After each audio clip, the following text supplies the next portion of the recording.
Puisque c'était la matinée des dédicaces, une première dédicace à qui comprendra. Cœur sur vous, mes camarades.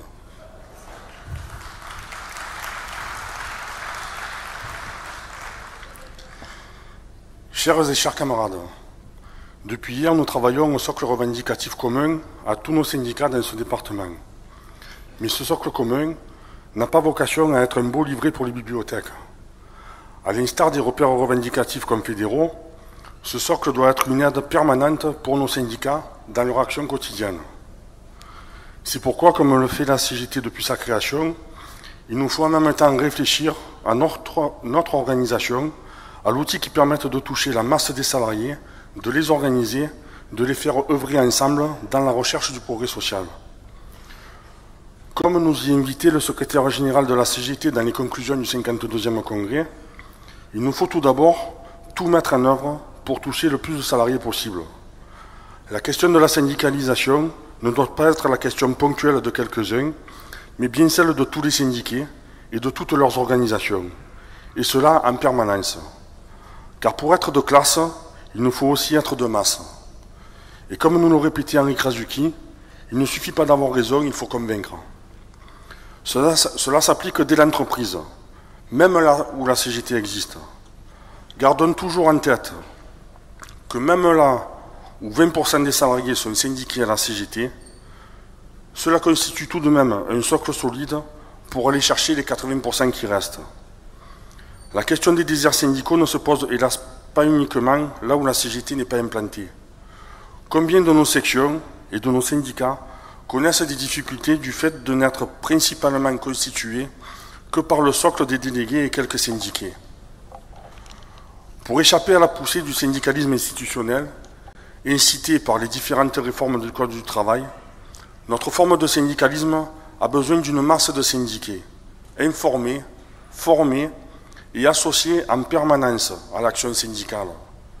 Le syndiqué acteur ne doit pas être juste un slogan de congrès, mais bien une réalité quotidienne. Car nous savons tous que plus les syndiqués sont partie prenante des réflexions, des orientations, des décisions, des actions du syndicat, plus le rapport de force nous est favorable. Et cela démarre peut-être par la préparation des différents congrès. Pour être pleinement acteur, chaque salarié, chaque syndiqué a besoin que soient reconnues ses particularités, que ce soit son âge ou quel que soit son âge ou son grade dans l'entreprise. C'est pourquoi, que le choix soit fait d'une organisation spécifique ou pas, cela ne nous exonère pas d'une activité spécifique et complémentaire envers les jeunes, les retraités ou les cadres. Enfin, dans la construction du rapport de force global, la question du déploiement de la CGT est bien l'affaire de tous. Si nous faisons souvent le constat qu'une partie des salariés nous échappe, il nous faut prendre des dispositions pour trouver des solutions. Prenons l'exemple des TPE, des très petites entreprises. De nombreuses unions locales ont construit des plans de visite lors des dernières élections. Mais l'honnêteté nous oblige à dire que nous avons encore de belles marges de progression en ce qui concerne la prise en compte par toutes nos organisations. Et de toute façon, il nous faut franchir un palier pour que ce ne soit pas simplement le rendez-vous tous les 4 ans comme la Coupe du Monde. Il nous faut aussi poursuivre et amplifier nos efforts en ce qui concerne les secteurs émergents, avec des exemples encourageants tels celui des EHPAD ou de la logistique. L'apparition dans le mouvement social de certains métiers, comme les assistantes maternelles ou les aides à domicile, montre les difficultés de notre syndicat à leur être utile. Tant les difficultés de les réunir sont grandes. Il nous faut pourtant imaginer des réponses. Enfin, ironie de l'histoire, cette année, la CGT a peut-être une occasion unique de s'implanter dans de nombreuses entreprises. En effet, la loi obligeant la mise en place des CSE partout avant fin 2019, ce sont des centaines, voire des milliers d'entreprises qui vont avoir leurs élections. Depuis 6 mois, nos unions locales sont inondées d'invitations à négocier des protocoles d'accords préélectoraux. De nombreuses unions locales ont déjà pris des dispositions particulières pour y répondre, dans le but de créer des bases CGT et donc de faire grandir le rapport de force. Et ça marche. Mais l'enjeu est-il bien mesuré par toutes nos organisations? Il y a peut-être là l'occasion pour la CGT de regagner sa première place qu'elle n'aurait jamais dû perdre. Cela passe sans doute par un investissement exceptionnel de tous et de toutes nos organisations. Réunir les salariés, c'est bien sûr leur permettre de s'organiser de la façon la mieux adaptée pour eux. Mais il ne s'agit bien sûr pas de trouver la structuration qui permette de rentrer dans le moule CGT, mais bien de trouver celle qui leur permette de se rassembler et d'exprimer leurs revendications. Sans vouloir tout réinventer en permanence, il nous faut veiller à une certaine souplesse en réfléchissant toujours à l'efficacité revendicative. Comme nous le disions plus haut, il nous faut veiller à ce que, nouvelle base ou pas, l'ensemble des syndiqués soient informés, formés et associés à l'action syndicale. La férocité actuelle de la bataille idéologique, la violence des rapports de classe nous impose de faire des syndiqués des intervenants permanents de la lutte. Pour cela, l'information syndicale doit être diffusée avec la plus grande fluidité. De même, la formation syndicale est un impératif absolu pour élever le niveau de conscience et donc de rapport de force. Nous avons la responsabilité d'aider les syndiqués à faire face à l'idéologie dominante en les envoyant massivement dans les stages niveau 1 et 2, dans les stages dits plus techniques et dans les nombreuses journées d'études organisées par la CGT, par ces organisations. Pour cela, il nous faut peut-être en premier lieu coordonner nos efforts pour faire grandir partout l'offre de formation et dans toutes nos organisations. Ainsi, et nous le savons, avec des syndiqués pleinement acteurs, nous faisons grandir la démocratie syndicale à laquelle nous sommes tant attachés et nous faisons grandir notre force pour gagner le progrès social. Gagner le progrès social sur la base de notre socle revendicatif commun suppose bien sûr d'y œuvrer de façon commune. Notre syndicalisme étant basé sur la réponse aux besoins des travailleurs, la CGT s'est construite sur la volonté de rassembler l'ensemble d'une classe sociale, celle des salariés, du fait de la conscience que nous avons des intérêts communs à défendre.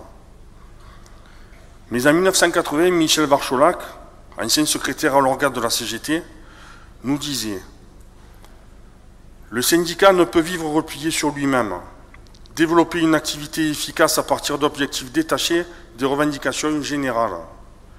Il ne peut s'en tenir au seul rapport de force dans l'entreprise, ni se contenter à l'inverse de la reprise pure et simple des objectifs généraux sans adaptation aux réalités locales. La liaison réelle avec les structures de la CGT est une nécessité pour le syndicat d'entreprise, tant à l'échelle professionnelle qu'interprofessionnelle. De cette façon, il luttait déjà à l'époque contre ce phénomène qui aurait insensiblement et inconsciemment instillé l'idée dans nombre de nos organisations que la revendication professionnelle serait celle qui nous concerne directement et la revendication interprofessionnelle serait celle qui concerne directement les autres. Par ces mots, Michel Varcholac nous rappelle que la revendication professionnelle et la revendication commune sont intimement liées. C'est la double besogne. Le choix du fédéralisme qui régit la vie de notre organisation ne peut donc se comprendre que par ces deux facettes. D'une part, la liberté de décision de chaque organisation et de chaque syndiqué. D'autre part, la recherche permanente de travail commun par les intérêts partagés qui nous lient. C'est ce qui fait confédération. Ainsi, face à l'attaque cohérente et coordonnée du capital, c'est peut-être la responsabilité historique de la CGT que de devoir faire du commun entre les travailleurs. Le socle revendicatif commun est donc l'émanation de nos intérêts partagés. Il doit donc être pleinement présent dans le jardin syndical de chacun. Des exemples existent à chaque niveau de la CGT, que ce soit au comité régional sur les questions d'aménagement du territoire ou du plan régional de santé, au niveau de l'union départementale sur le travail par filière ou par bassin d'emploi, ou au niveau des unions locales sur les questions de déploiement ou de défense des activités économiques. Mais ce congrès se passe entre une attaque massive contre le service public ferroviaire et deux autres attaques majeures, une contre la fonction publique, l'autre contre nos régimes de retraite. La question qui nous est donc posée est celle de la capacité de nos organisations à œuvrer ensemble. L'histoire dira si par les décisions que nous allons prendre, nous avons tiré les enseignements nécessaires. Nul doute que nous avons en tête à ce moment ces mots d'Enrico Berlinguer, disparu il y a 35 ans jour pour jour. On résiste et on avance en agissant ensemble et jamais en agissant un par un. Mes camarades, à vous la parole.